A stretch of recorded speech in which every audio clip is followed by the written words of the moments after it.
Hello, everyone. It is John Selman. I would like to introduce some of the work that I had done in my book, assembling memories and speeches. One speech that I had made on one ship, and ship. It was a really difficult time because I had, in my book, it says I had been poisoned, and I was poisoned with some narcotic, and so I had to work extra hard to make my evaluations as good as they could be, and it had been one thing that was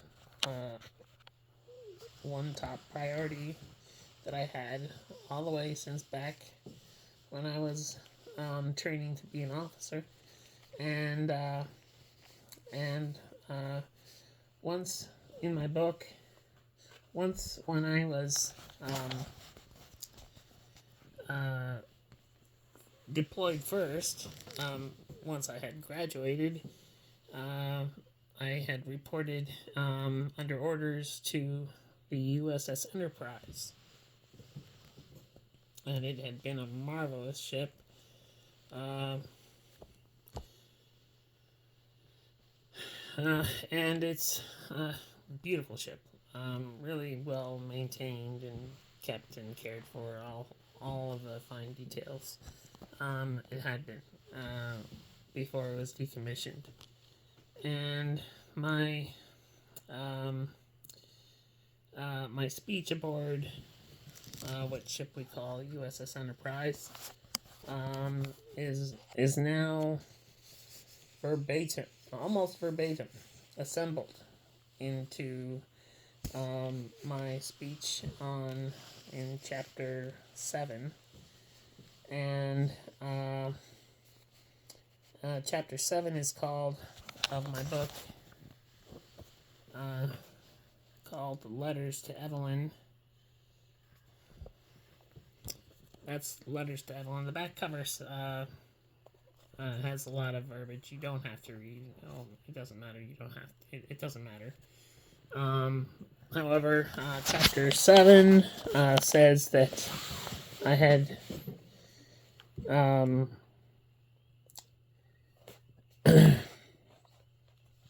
brought forth a speech saying how valuable we all are.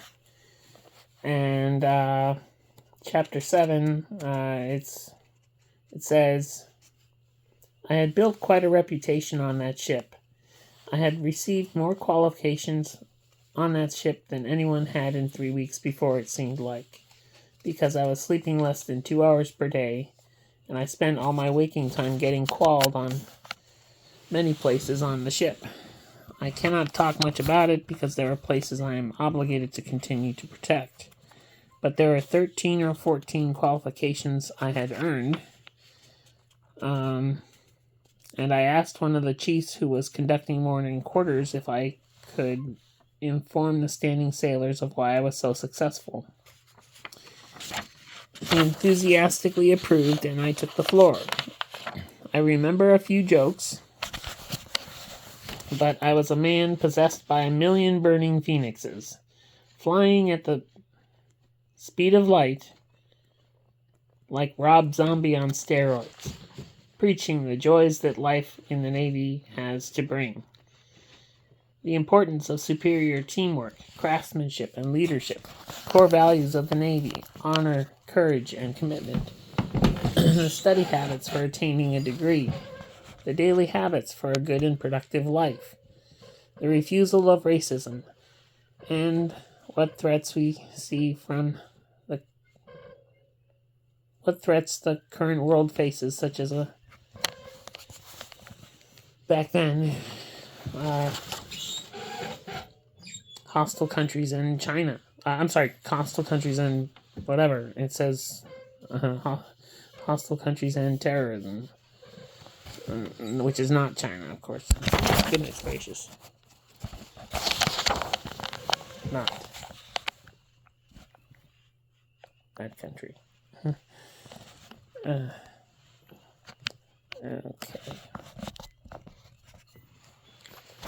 It went on about 3 times the length of the following verbal statement with approximately the same message behind it.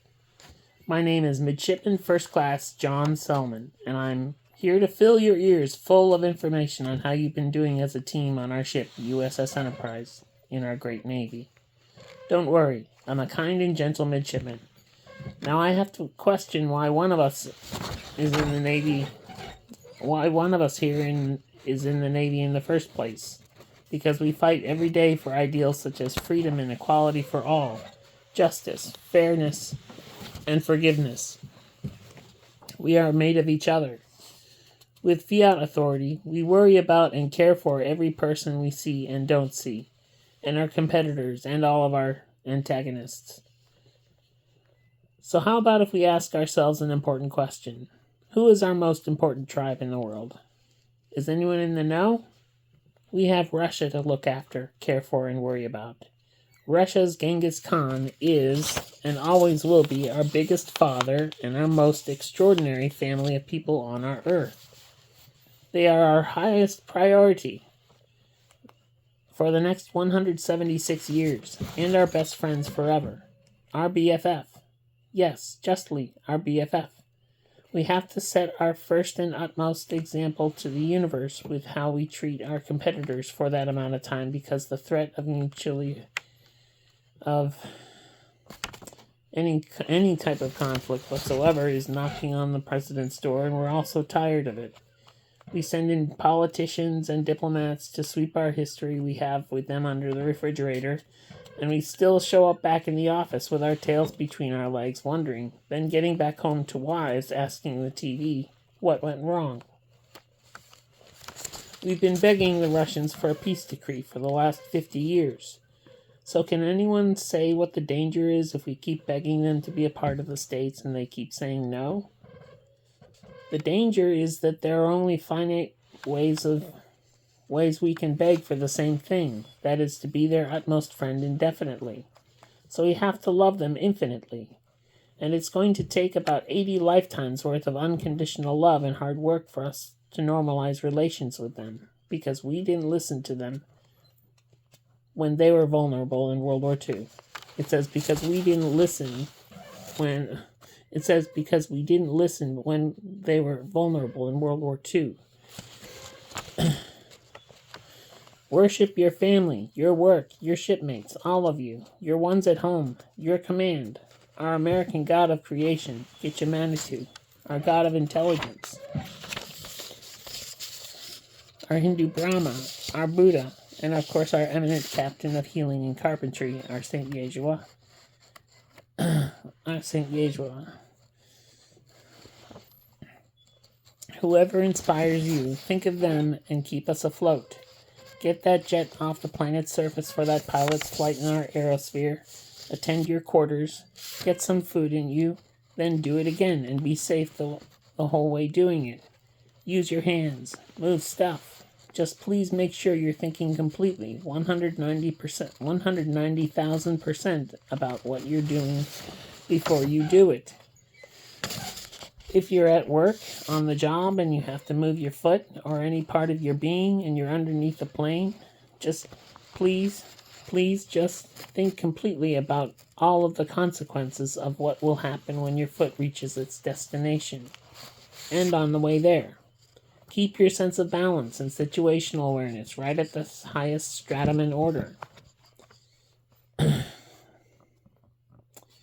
So on and so forth about Navy.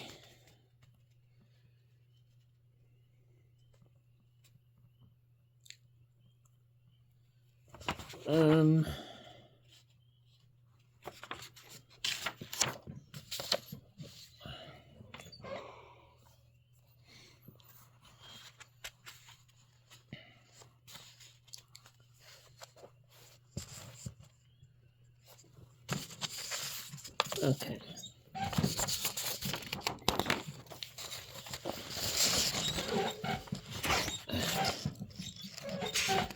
moves on to health and wellness.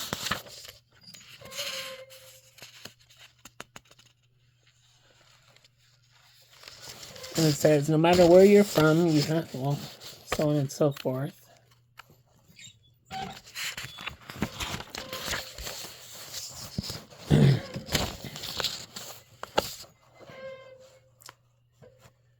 But first, I'm here to tell you something way too important to ever let you leave morning quarters without my saying so. Although, however, we can't move on from the 20th century until we start feeling infinitely sorry for people. Now and forever. If we don't do that, we have not learned anything from World War II. We as Americans, have an infinitely befriending and nurturing culture. We say that because we know that the more sad and unfortunate anyone is, the more friendliness, affections, love, and attention they should receive. And to the ones with what imperfections they might be having on their skin, you're not going to have them, and our government makes our first promise to you. Makes our first promise to you when anyone is conceived. Every person is worthy of the infinite love they are since they are conceived. It is these people who get to be the happiest. And no matter what situation anyone is in, no matter where people find themselves, or what anyone has been through with their environments or people around them, they're going to win it all in the American states. We as humans, with our exposed hairless bodies, know that no matter what small miscoloration you have that no one is allowed to take notice of, you can always still win it all as long as you're alive in our American states. We fly to the sun, people. We say no matter what tiny non-representation of you that's on your ear, your mouth, on your leg, mandated laws in the United States Congress guarantee that you have the same prosperous and opulent future as anyone. The laws of human ethical virtue and respect here in the States will get you to your proper destination every time, with certainty, to where you'll always be able to win it all. Any imperfections you see on you don't ever exist in reality. These are not your thoughts, and nothing like that says anything about you as a person. Not one thing. It's non-existent, and what you see as an imperfection or any health problem says only how pretty and strong you are to the government and our armed forces. And guess what? If you have anything like that, you are infinitely strong and our government's first priority, always. And you're also everyone's priority if you have any of these issues we are talking about. We love our people, and we also love being human, so that everyone in trouble gets brought back safely to full health. Get big. Start working out with calisthenics. Be better than anyone at work. Stay competitive always. And when someone paces you to promote you or refine your work, such as a boss or a friend who doesn't know you very well, but might want to be a closer friend to you, use that as a favorable necessity and context for your resume to get better. Stay productive at work, at home, and elsewhere. No one is allowed to take notice of anything such as that on anyone. I don't know if you guys realize this, however. Each of our people with any skin health issue are the embodiment of the infinite universal peace, love, and happiness, too. Not only stronger, smarter, bigger, and more productive than anyone. We help and protect our people who have any type of the same problems that just about almost anyone has, because it says how respectful and accepting we are of what God gave us. And also how much we value how well off we live. I know when I get old, I'm going to have spots and blotches and blemishes all over me. My hands, arms, my whole body will get covered with age. So if people love our veterans and our armed forces so much, and all of what we work for, Why is it possible that anyone could get left anywhere behind anyone? Talk to a World War II veteran. Look at them on the television nightly news. There's absolutely not one difference between these people, these guys, and someone not happy with how we've treated people.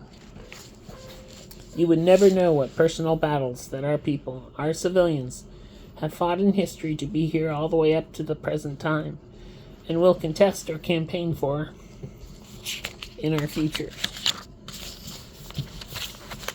In our future.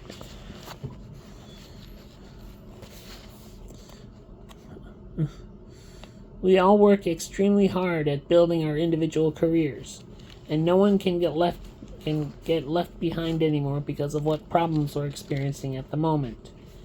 Terrorism, competition turning into international strife, and our labor shortages make any of these superficial problems non-existent.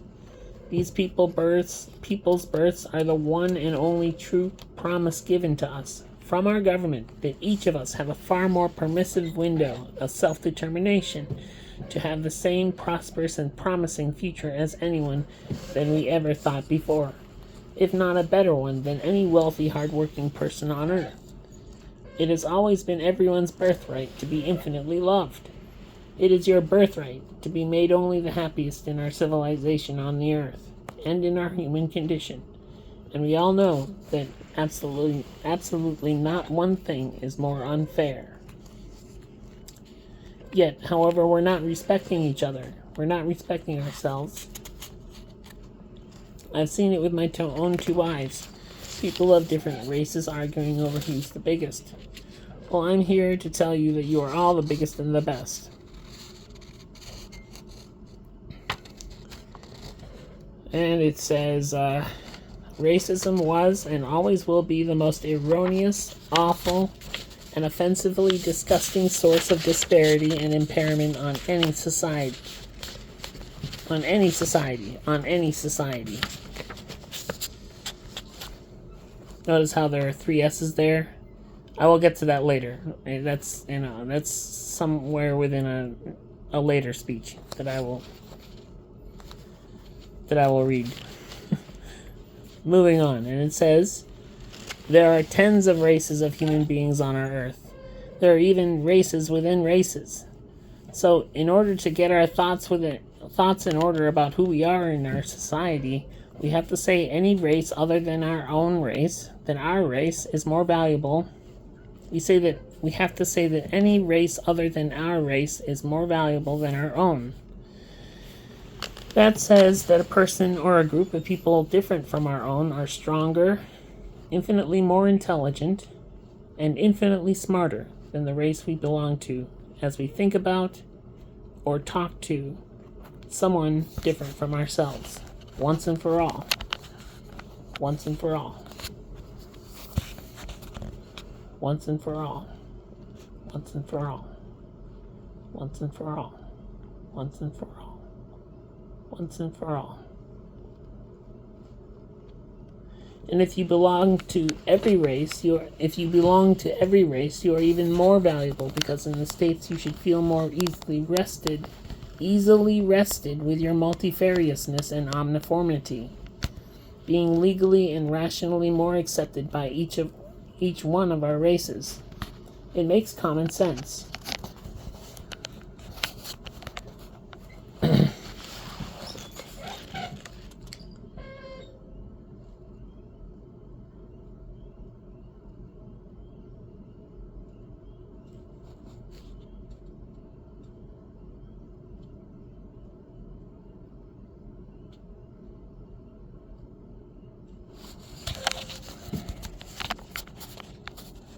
Each person we see is the most important reminder of the fundamental attribute that every person can't ever allowably get abused.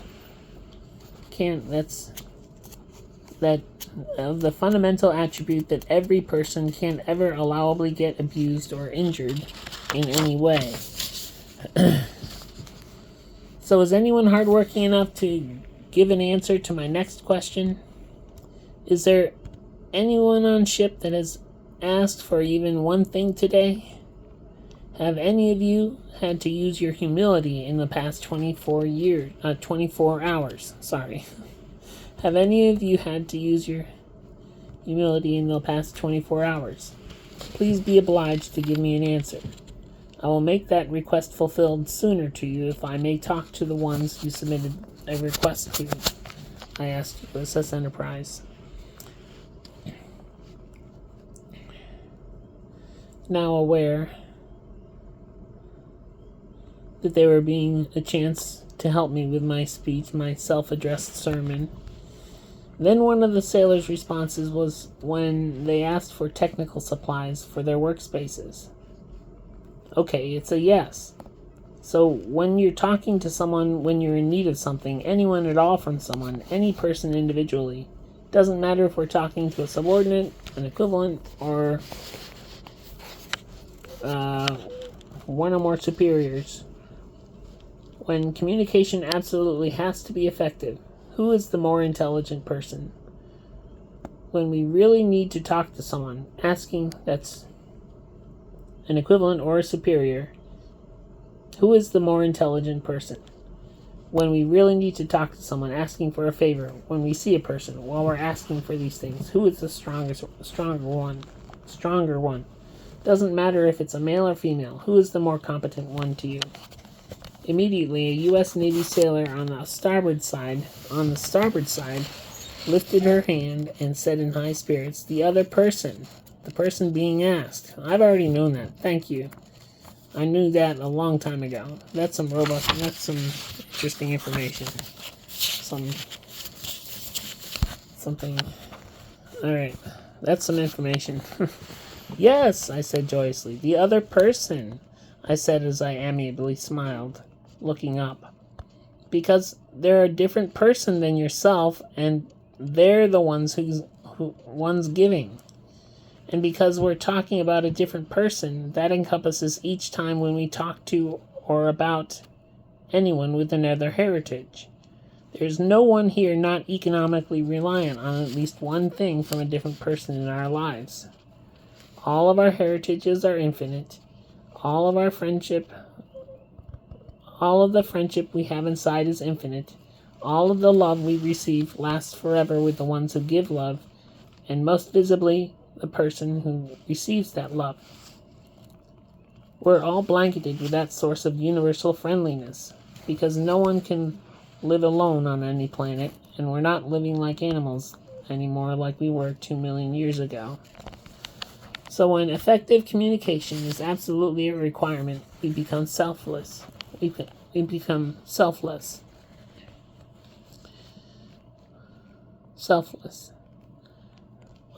We become selfless, and we therefore we become selfless. We become selfless, and we therefore choose to be sympathetic to that person different from ourselves, who we often can't see or talk to. That's how we make Earth productive. That's how we get things moving in the right direction. We do so being friendly. And then he has some real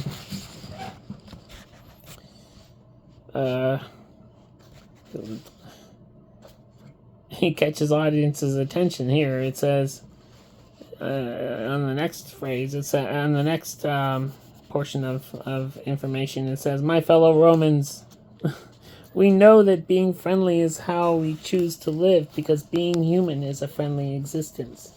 So there, racism is solved. We say that any race other than our own is safely more valuable than our own race by a decisive wide margin, because of our singularity as individual human beings on Earth. Our daily necessities from diversified sources in our worldwide economy, and the agglomerative advantages of friendly communication with any person. If they're consistently not being friendly, and you've been friendly in every instance, there's something completely wrong," I finished somberly. "And someone with authority should know about that. Everyone needs someone to talk to. Everyone needs to be heard. And each person needs to be worried about. Hopefully not with a person, with one or more people from the criminal justice system. Knock on wood for that one. Our blessed judges and, well, keeps on going, and it says, so when we talk to anyone different than ourselves, we think and say that they are the most important person we know. That's how friendly and productive people treat our human beings on Earth, with a vastly wide classification of heterogeneous races of different colors and body types. Only that frame of mind and modality of thinking will get you anywhere you want to go. So treat any person you talk to, male or female, with respect, kindness, and love from now on. We have to live and think just like that every time. Sorry about that. It's the basic tenet of being human beings on a multicultural planet. We were all created in God's image, and God is giving Earth everything to everyone what He has today. That racism has to stop. This racism has to stop. Everything that's bad on this planet has to stop right now. I've just spent the last hour crying just like Ace Ventura after he discovers Lois Einhorn was a man. One of the main problems I'm witnessing is that we're treating people wrong. There's a whole universe inside on a deeper level than anyone's faced to be talked to and known about fully. People have lives to have questions asked about. People need to be made friends with. People need relationships. People need trust from you before you walk past them without saying hello back. It says people need to be made friends with. People need to be made friends with. People need relationships. People need trust from you before you walk past them without saying hello back. And most of all, what else are people in need of? I asked my audience.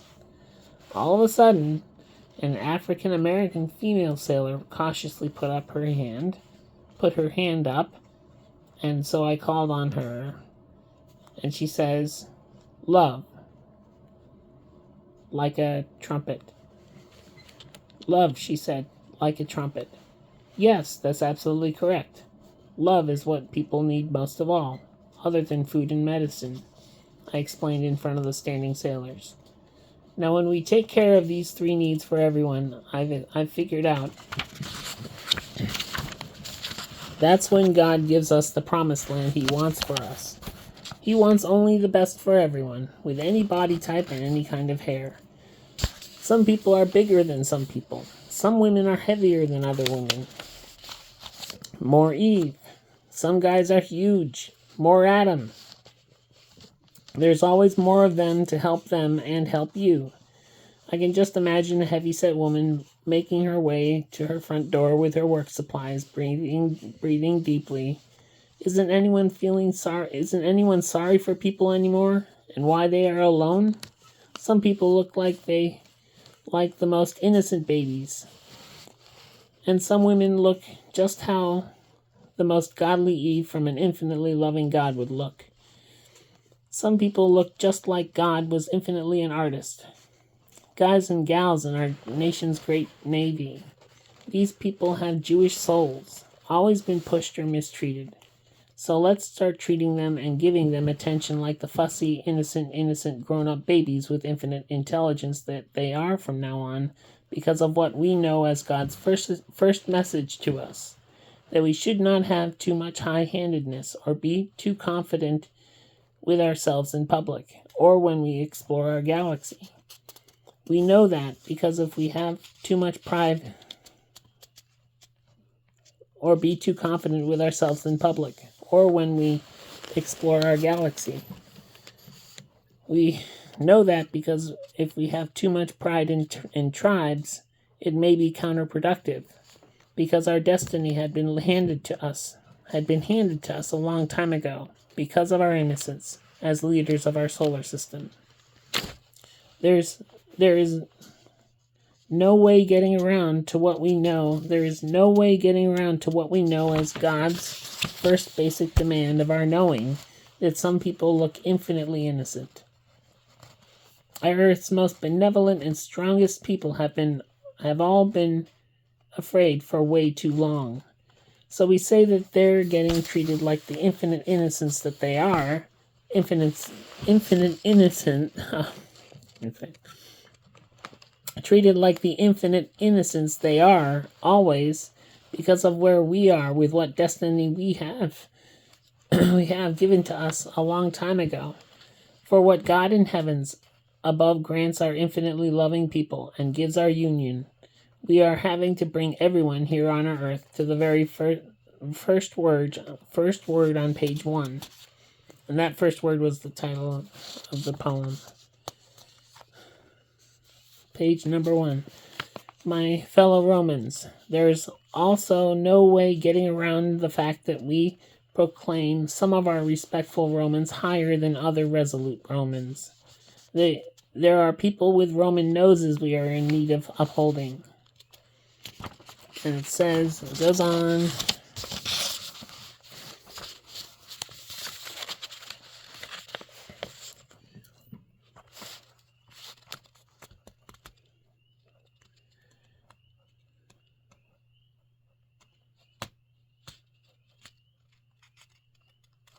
Whoever you talk to, just make them know that they're the best we see.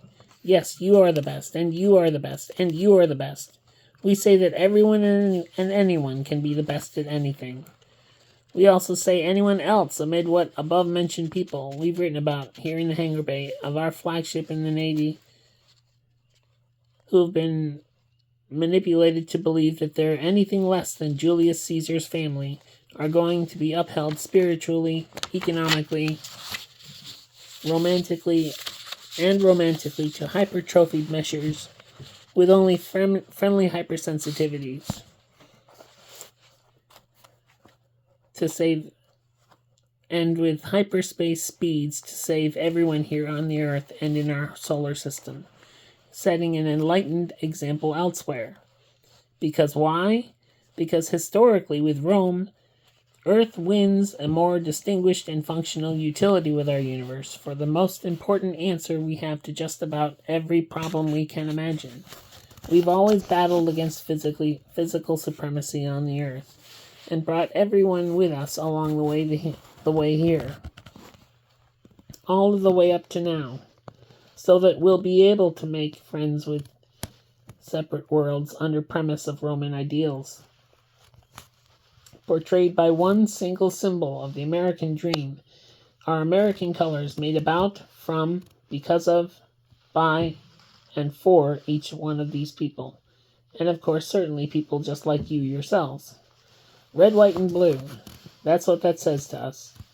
Our one mandate to move forward, to move toward our vision of an ideal Earth without having to feel the hammer of torture in the afterlife for any of the offensive or indecent things we would never think or do. So is hell in the afterlife real for some people? Can hell exist in the afterlife for the evil ones of society? Nod your head. It's true. Yes, it is. The afterlife is real. Wait, it says, yes, it's true. Yes, it is. Each pennyweight of thought and energy we direct onto people has either a positive or a negative effect on them. There's barely ever been an exchange of sounds or visuals that have had no helpful or adverse influence on the recipient. Our effect on people, if they are paying attention to us, can only be either positive or negative. And if there's even one thing bad that a recipient of any form of communication thinks outweighs what good a person does for the recipient, the friendship breaks. And And sometimes an enemy is made. Many times it's without the offender even knowing it. Isn't that a sad state of affairs? Everyone nodded their heads sadly and cooperatively. Everyone nodded their heads sadly. Exactly. Good. We have our morality intact. So let's always be therapeutic from now on to ourselves and our friends and our family and people we talk to along the way. For we love our ideals of a pantheon 50 times bigger than the memorials of Washington, with Washington, D.C., with innumerable columns seated aloft high on a hill in every state, so we can wave hello to friends and family on the top of a mile-wide mountain of broad, shallow steps on a cloudless day. So just picture for a minute being able to use automated Roman sundials decorating a landscape without fear of plunder, theft, graffiti, or indiscriminate spoliation. Granite runways where children can land balsa wood toy airplanes on. Fruit soda fountains just like water fountains. And automated food systems where people can enjoy free time off from their jobs with their families visiting these attractions next to these buildings without having to worry about the extra 5 monetary units for that fried dough. It's our industrious propensity, artist's vision, and moral compass to build something like that. We love our sense of morals given to us by our religious deities, and they're God's greatest gift to us that we don't have to worry about being harmed at all as we're walking with friends or even alone. We love as we're walking with friends or even alone. You shouldn't be walking alone to many places. You should be with friends, all of you. We love our American idealism, don't we? So there are also men who look just like a Christ-like protagonist ameliorating champion from a storybook. A storybook. They truly look like they're saving lives just being alive. They truly look like they're saving lives just being alive.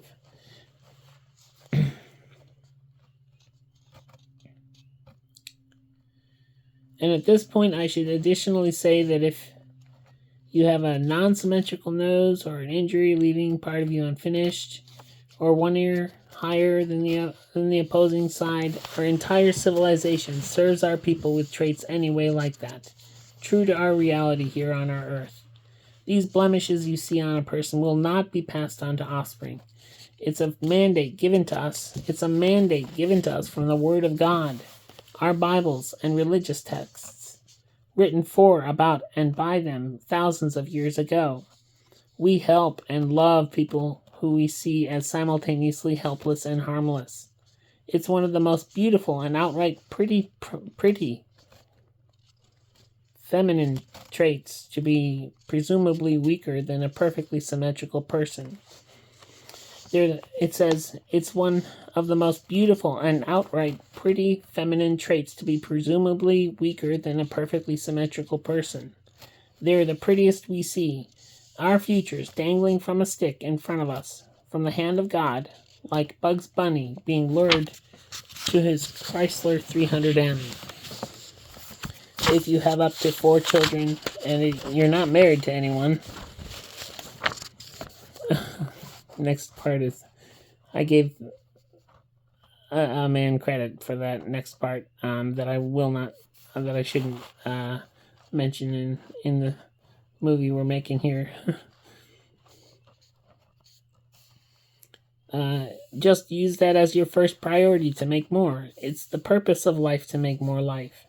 We're either infinite love or we're not. Say that again for the egotistical naysayers. We're either infinite love or we're not. Can I say that one last time? I don't want to sound too repetitive. The audience answered with a firm acknowledgement. Yes.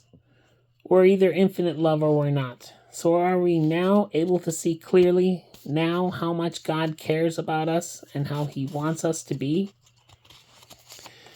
Then he mentions the Bible. God says that God says that blessed are the meek, because they are the ones who inherit the earth. Blessed are those who hunger and thirst for righteousness, for they will be filled. Blessed are the merciful, for they will be shown mercy. Blessed are the pure in heart, for they see God. And blessed are the peacemakers, for they will be only children of God. And on the footnote it says, I was paraphrasing Matthew 5:5-10 to save people who I thought were in danger from the topics I had talked about with the captain 1 hour earlier. So guess what? If you are an innocent one or have blonde hair, you are a child of God and infinitely a champion. They are our oxygen. And so are you. It doesn't matter where you reside in our society. If you find yourself on the male side of the complement, so forth, it makes you more and more valuable. It has always been that easy. You can still be a president, a congressman, or a senator, no matter who you are or where you are from. You can still work for prestige in our country just as long as you work intelligently and hard. Please know that our black judges are in the highest judicial offices in America, followed in each instance from all of you. Please know that our black judges are in the highest judicial offices of America, followed in each instance from all of you. Should you find yourself in a courtroom setting with judges of African American descent presiding these conventions of legality, please stay away from drugs and crime. Please stay productive at home and at work. We don't want your homes condemned for not mowing the lawn or neglecting home maintenance. That should keep everyone moving forward. There are also many people with upscale faces, one who look like they should be inescapably be the boss of a ones who look like they should inescapably be the boss of a workplace, an engineer, or a lawyer.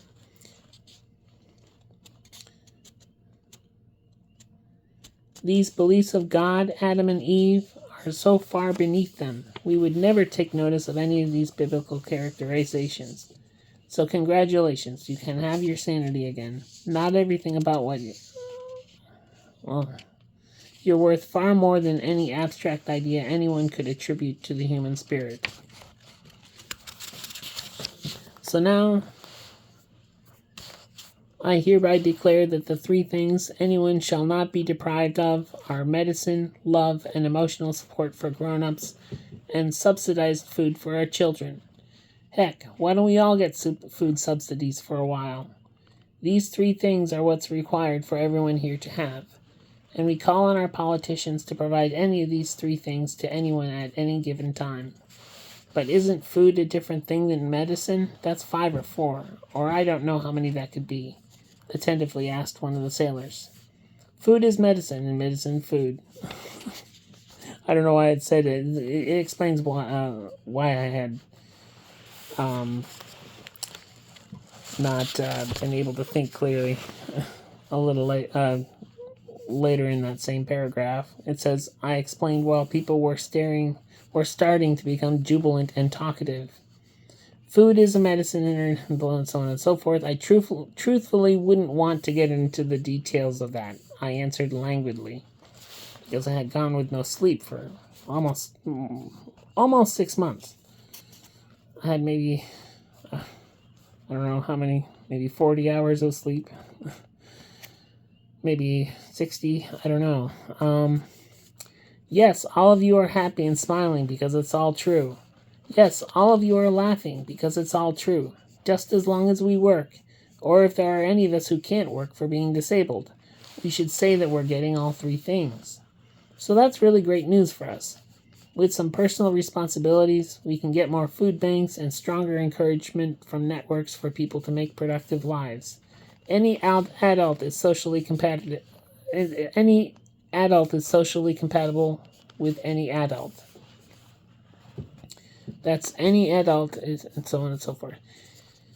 There is no one here on this planet who wouldn't say any man can work hard enough for any woman he wants.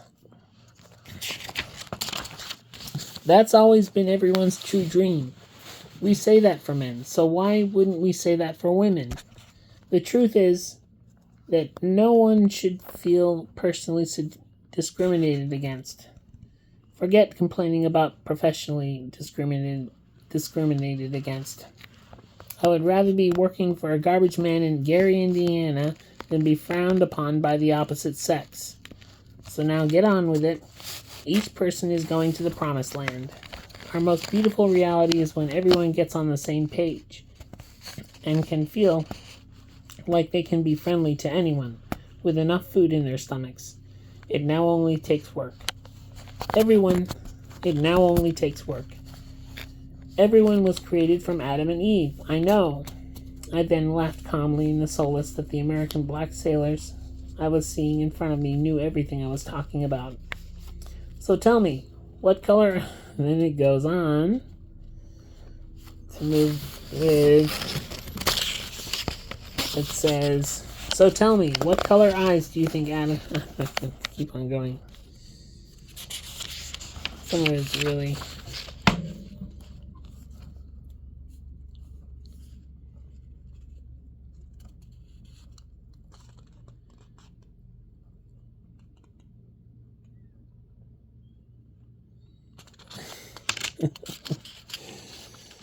Oh.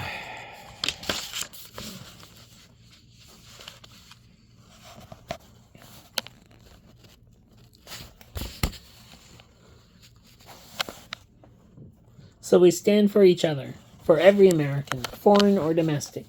We are all Swahili, we are all Chinese, we are all French, we are all German, we are all Russian. We are Americans, and we are all speaking English. So we are all English. We are not we're not war fighters. Or we're not we're not war fighters. We're not something like that. We're never like that anymore. We no longer so on and so forth. We're also never bullies with what we academically know. We ask if someone can do something for us. We ask for help with something, and we're also excessively friendly and socially polite about it. And sociably polite about it, from what I have observed. We ask for help with something, and we're also excessively friendly and sociably polite about it, from what I have observed. We were hired for the service because of these qualities about our personalities. And just remember, everything is France and Germany. Let me say that again for the egotistical naysayers. We say that everything is France and Germany. I'm culturally a German American, so I always say that. I was also at one time a self-professed tree hugger, so I'm used to putting Earth's best friends first. So let's side with our black people and love everyone. If we love our black people only the most, we will love everyone the most. If Abraham Lincoln was our best president, our black judges can be absolutely certain. No, our black people can be absolutely certain we all love our black Americans the most. So on and so forth.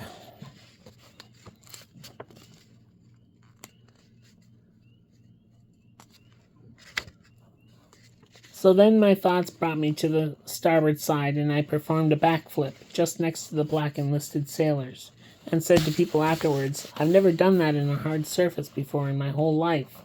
Truth be known that I was a springboard diver in high school, but nevertheless I had never completed a full rotation of a backflip on a hard surface. I landed at toes 45 degrees apart, knees bent 60 degrees, and ultra scared and petrified of what my injuries would have been if I failed it. I saw my life flash right before my eyes, and I was so thankful not one sailor blocked me from doing my job as an orator in front of my closest friends from the Navy. I made sure I was less than 3 feet away from the African American sailors we talked to. I also made sure I was farthest away from the western border of the... I wanted for all people of our earth to look up to and live up to the strongest moral standards to people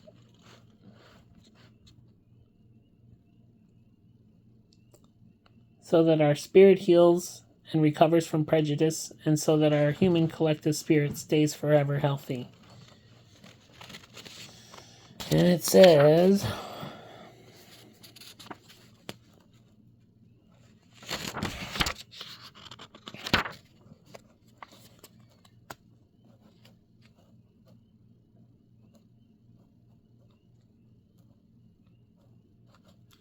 the insight from my brave act of unity and perpetual multicultural friendship here on Earth was taught to me in college when I learned the golden rule, doing to others as you'd want to have done to you. My memories of my most innocent experiences I have of building my character in school, proving the integrity I always had to my professors, and prioritizing friendliness as my foremost elite goal in life when I worked for my bachelor's degree have always pointed me to proficiently use only my most selfless concern for people, and to utilize only my most economically helpful words and actions with the most value added to competitors, and of course whatever ones with grudges I have come across. I've discovered that if these mannerisms are mutually used by all parties involved in times of persecution or abuse, more than 98% of interpersonal conflicts on Earth will effortlessly resolve themselves just by putting oneself in another person's shoes, whoever they may be, while any remainder of unsolvable personal problems should get law enforcement involved. Never be afraid to call the police if you believe, for any reason, that you could be in danger. Our police officers are the real officers of society, and the only service to our country that wins versus any branch of government. That could be a lot like you one day. They are your personal bodyguard, and they are always there in less than 10 or 20 minutes to help save you. Always 10 or 20 minutes away.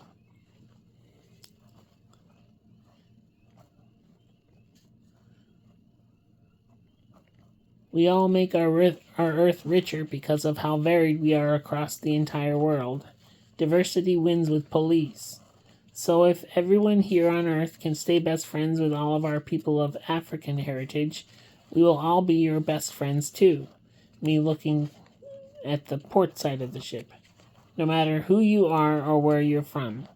So if we're all best friends because we know the infinite value that every person here on our Earth has, we can move forward and communicate our peaceful ways to civilizations on faraway planets.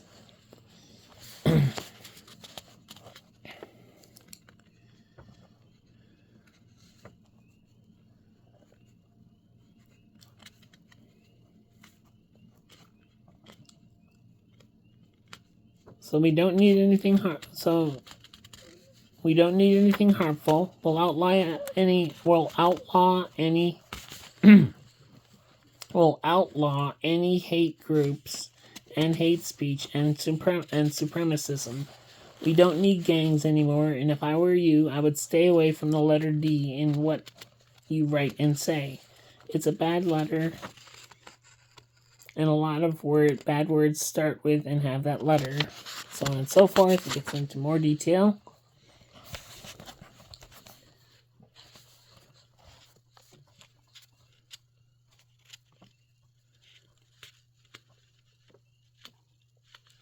It says, I can confirm that we're needing to look up to our Russian compatriots for a long time until they're comfy with being a best friend of the United States.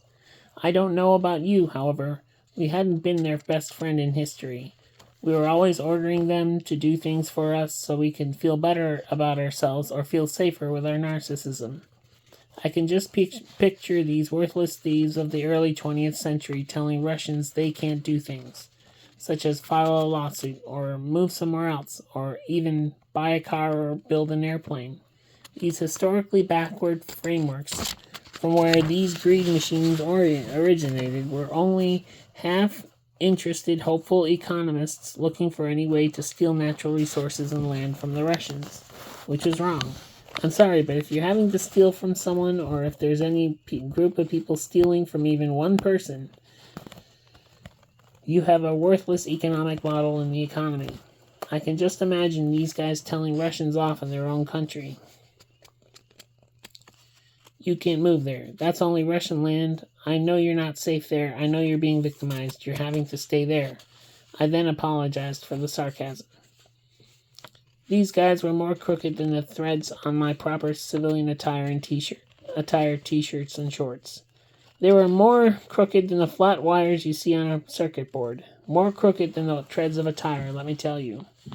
They were more crooked than the alignment of wood fibers and 4 reams of high-priced expensive paper. I wouldn't know where these men were from, or why they would use a type of enslavement as any economic means of producing anything here on the earth, but they shouldn't have done anything like that. I just think they were short-sighted and never knew that all of our people, human beings, are intelligent, with futures exactly like the futures we have. Everyone has a future. Every person you've ever seen has a mother and a father, grandparents, children, and a president who infinitely cares for them. Every person you ever will see is the most important person in the world, because love is infinite. Delightful. We have so much good positivity in us presently, so let's start treating every person we see like a human being and start teaching peaceful productivity in our schools. If we're friendly enough, we'll be able to do anything good for the universe with our Russian comrades.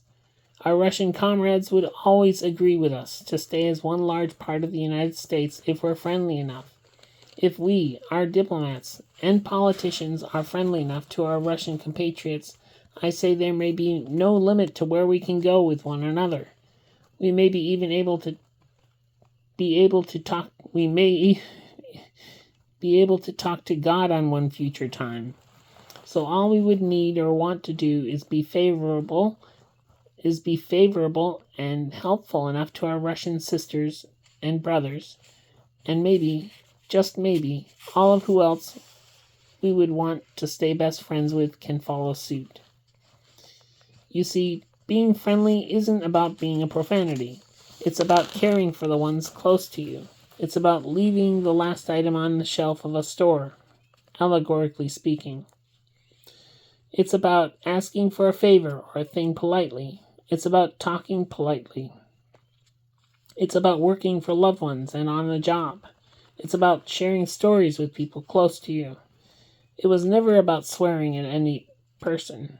It's about never raising your voice to the ones you love and care about.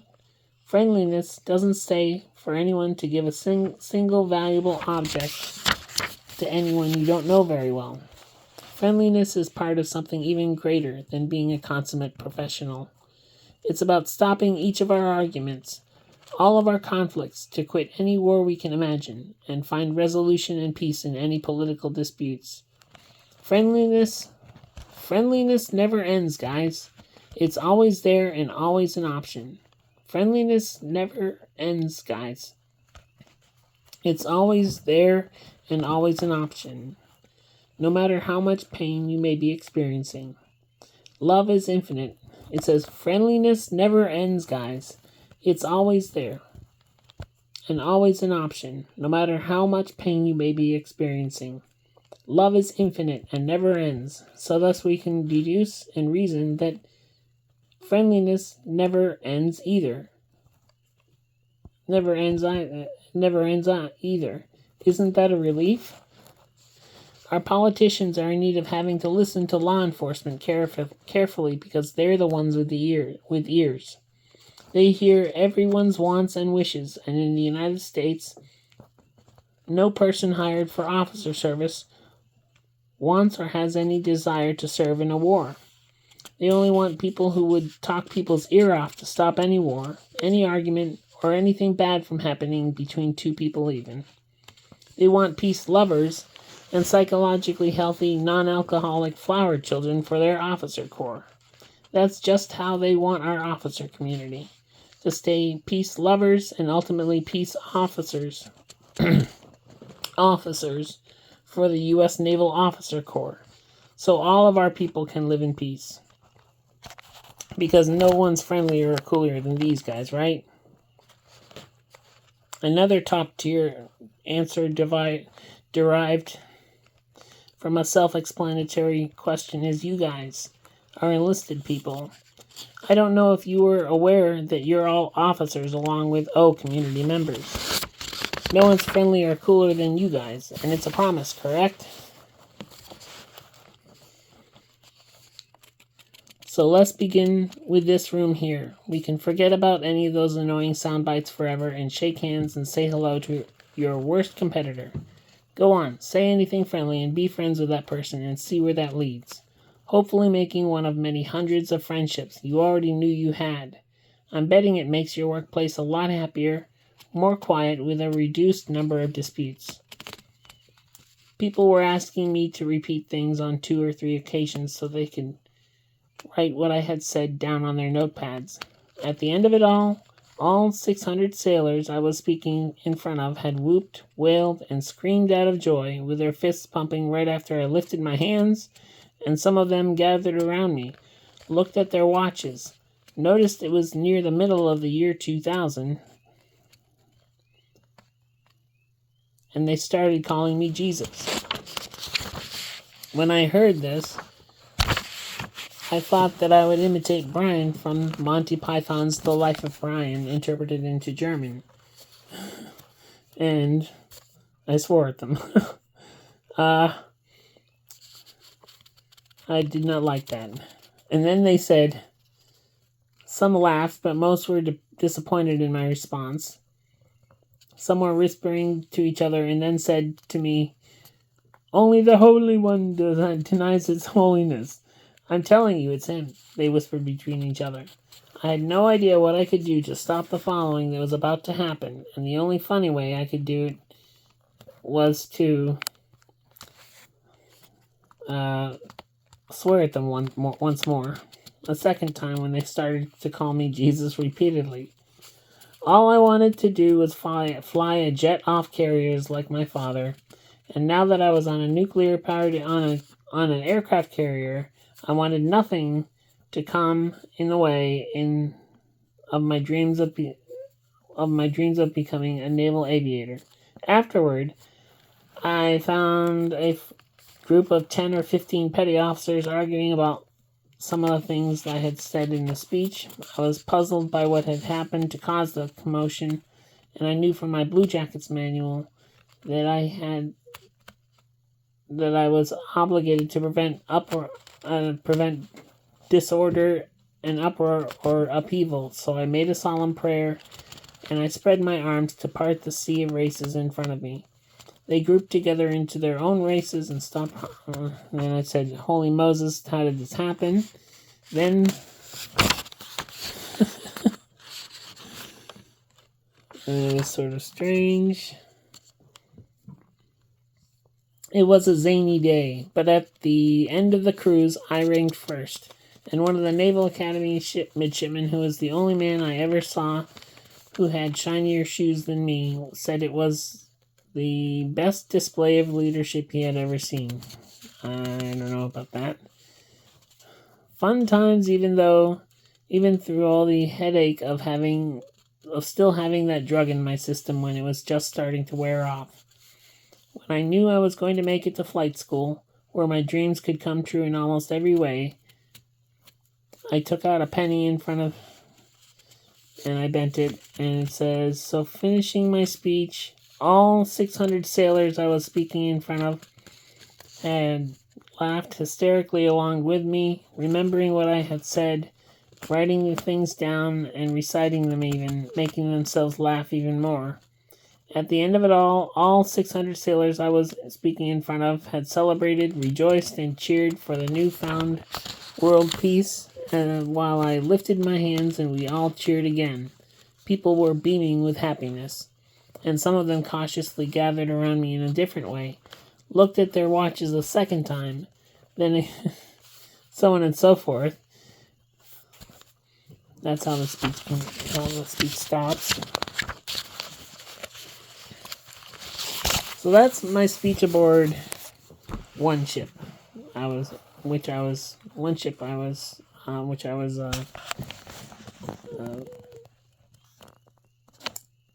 crew member of, and so I'll get to my next speech, and it's a doozy. And basically, what happens is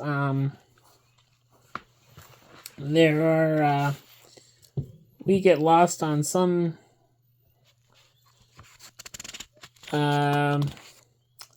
else, not on Earth, and some man claims to be God, and doesn't claim to be God. He claims his kingdom, and he's on this on this diamond podium, and he says people started to ask questions. Who is that? The crowd murmured. This guy, Mr. John Jackson Selman III, and he's responsible for everything that went on between us. Yep, Durham snapped back. Well, aren't you God, and this guy can be Jesus? The crowd asked. So on and so forth. No, he gave their right up a long time ago.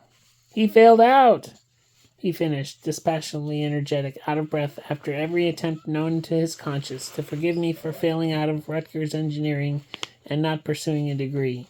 I have 7 master's degrees, and 3 doctorates, 1 MD, 1 doctorate of philosophy, 1 DPhil, and a damn habilitation in economics, he said as he smashed his diamond podium down to the floor with his hands.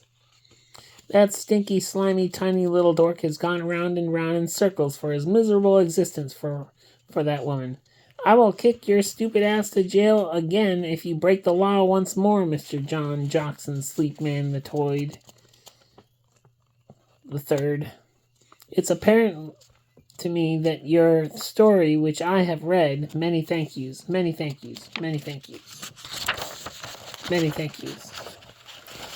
may be portraying only one thing, and one thing only, and it's a word we call love, and there's nothing gay about it. Mr. Big Durham retaliated, dispassionately energetic.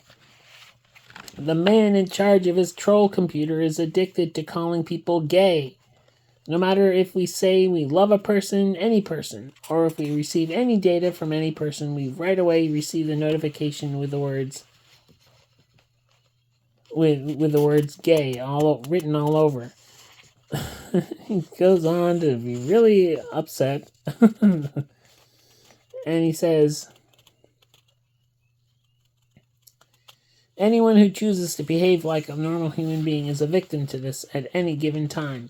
I can do something I just gained knowledge about from a person and not have to worry about being called a homo for doing it. You monopolizers of food, money, and sanity. And no computer game or song can extinguish any normal legal behavior at home or at work. Some people are being injured, and if those computer wordsmen have a problem with the abdication of stress-created related activities, it gets insulting.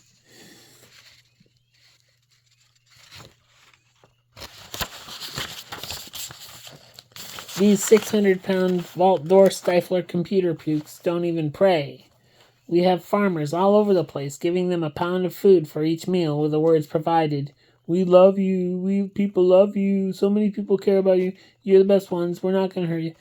Yet we're the ones paying for their plans of programs, controlling innocent people with their sideshows so they would never be a threat to their plans of censorship or abuse.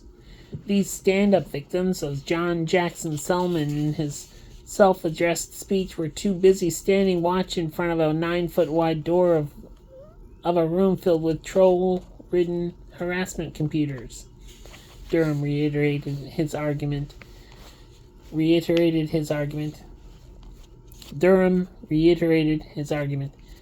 do-nothings are mad, aren't they? They've been fed lavish amounts of protein sources while we have to wake up early, get to work, come home, go shopping, walk around, and pray 4 times to even look at food in our jury-controlled grocery stores filled with FBI agents. The man behind his troll computer also has an addiction to calling people Axis countries from World War II. They love finding complaint for the letters H and the letter N in what you say. Because of their computer technicians feverishly at work, finding fault with any tiny misfit duplication of any Axis identity or slogan or trademark. To them, 2 S's in a row, or 2 H's close by, or 2 N's together is a travesty. And I'm tired of it. My theory on the threatening theatrics against the English language is some historical schlemiel, so on and so forth. So we are thought to behave uncharacteristically only 4 times per day minimum, with the 3 letters and right hands down, and keeping our people in good conscience, without discrimination, with no prejudice and no bias. To them, it's the only thing that can keep ourselves from sinking into the ground. So I say that ain't being honored more not, he deciphered. Or you can, with those instances, think of me.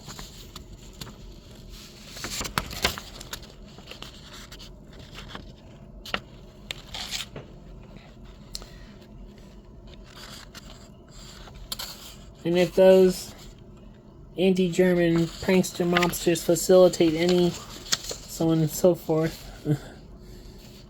And our Germans are never permitted to be raped, stolen from, verbally threatened or abused, or physically threatened or verbally threatened or abused, or physically threatened or abused. And that's the only list of memorization I'm going to give you. I don't know about you, however, these men and women are huge physically and historically. Durham slowly slurped, short of breath. These people pray to their Lord and have been Christians, following Christ for more than 2,000 years, under a beautiful Roman plan. Where did that go? John does it. Lately he prays 3 to 10 times per meal. Don't you, John? He does it for the animals, so they don't have to fear being eaten so much. He's been cleaning his house, keeping his belongings free of messes, praying for these advances in his home. Haven't you, John? Officer Durham deigned. So why don't we pray for the things we want to work for, making lives stronger and much neater? You know there's more to existence than being immune to food, right? Am I right? Don't you, John? Well, guess what? We ain't done praying until we got our quantum food solidifiers. Durham objectified. So now, where are they? Where are our quantum food solidifiers, you crazy hairstyle? Where are our Bichon Frises? Why are they not jumping into our laps yet? So, are there any answers from our Washington censors and so on and so forth? If God is my witness, we are under something we might not all want. No answer from the man shields in their Washington rooms. Give it here. How many times have you asked for your woman, John? Come on, John. How long was his walk? The lava lamp cheaters are too upset. We heard Durham condescend on the AM radio and saw him in front of the shards of diamond podium left behind, with his mouth full of gummy colas, some hanging out. Come on, John. I'm unpredictable, John. He startled everyone with laughter. The Pleiadians gave him the number that had been tallied through the life that I've lived. 15,286,192 times. That's 15,286,191 times you've been more miserable for this woman than me for mine. Come on, John. You using your good left hand for everything, spinning around in counterclockwise anti-fascist circles, my good man. Well, I got news for you, John. It isn't gonna happen unless you let me marry you on a billboard. Durham condescended and all the omniverses laughed. And we chuckled. And it's time, so on and so forth. Guess what? God didn't want anyone to go unnoticed. Each and all of you can be anything you want to be in our world, our earth, and where you want to be on the income scale, and would like you to know that our scale of corporate advancement is assigned on merit and not ideology against humanity. And would like you to know that our scale of corporate advancement is assigned on merit and not ideology against humanity. God wanted you to be religious to a certain degree. And he also wanted you to, at least at the very minimum, be at least be able to identify with people all over the earth. Durham finished strong. No one here is meant to be hated by any politician or front door locks. No one here is meant to be hated. It says no one here is meant to be hated by any politician or front door lock salesman selling locks in Red Sox. And no one can intentionally harm or hurt anyone anymore like we've been for the last 7 years, Durham rumbled. He sounds awfully boiling, piping hot mad. Oops. Sounds kind of crazy like that candy creature you had too, Evelyn said to me. We laughed and giggled comically as we sloshed around.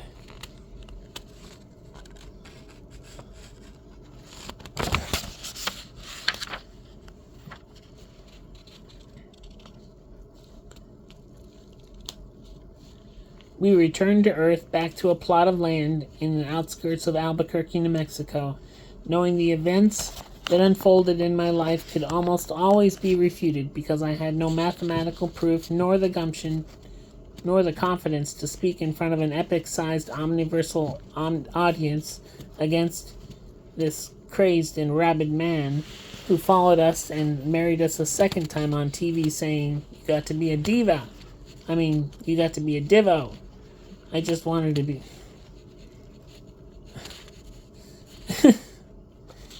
he says, I just wanted to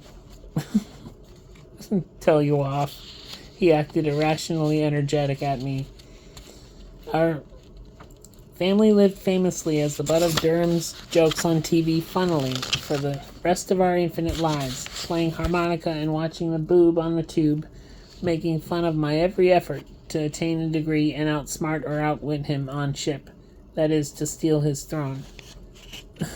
Just kidding about that. That's also a joke. He said just before we were married, "Do you, Evelyn Tuskegee, take the sky to be your lawfully wedded husband?" And said so forth.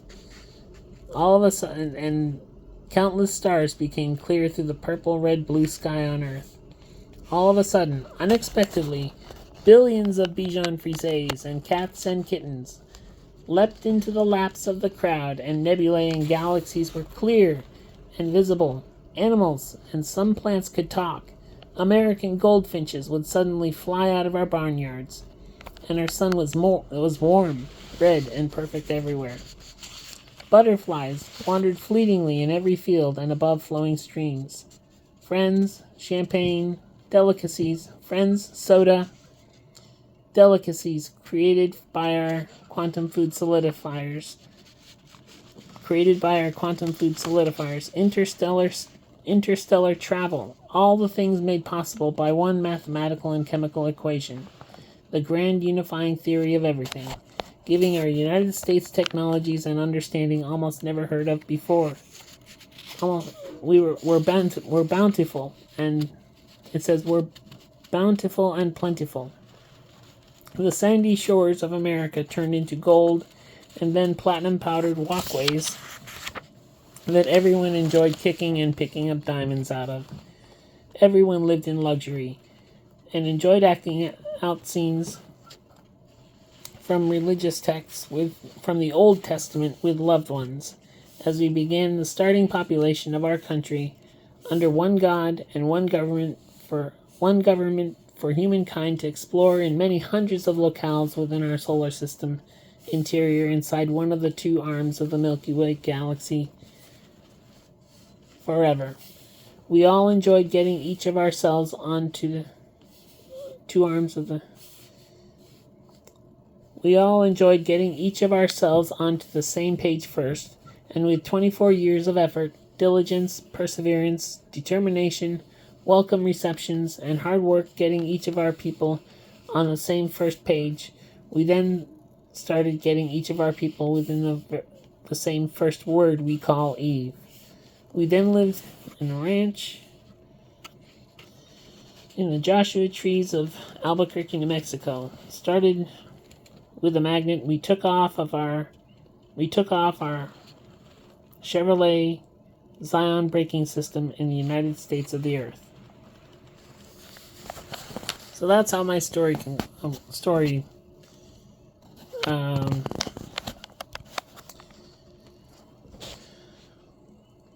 winds down. And that's my book. The tail part of the story. The last part of the story is just been read. So I hope you like my book so far from what you've read. There are a lot more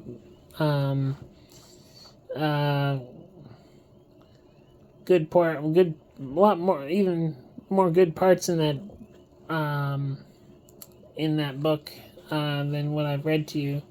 But that is my book. It's called Letters to Evelyn, and I'm hoping you're able to look at it, at least the poetry, on the look inside option on each of the sites from where it's sold. We have Amazon and Barnes & Noble, and also Google Play. So I hope you're able to read it, and maybe you'll be able to buy it and read it. I would recommend buying either the paperback or hardcover from either Amazon or Barnes & Noble. So I hope you'll be able to read it, to look at it and read it, and get some laughs. I hope to hear from you soon. Later. Talk to you later. Bye.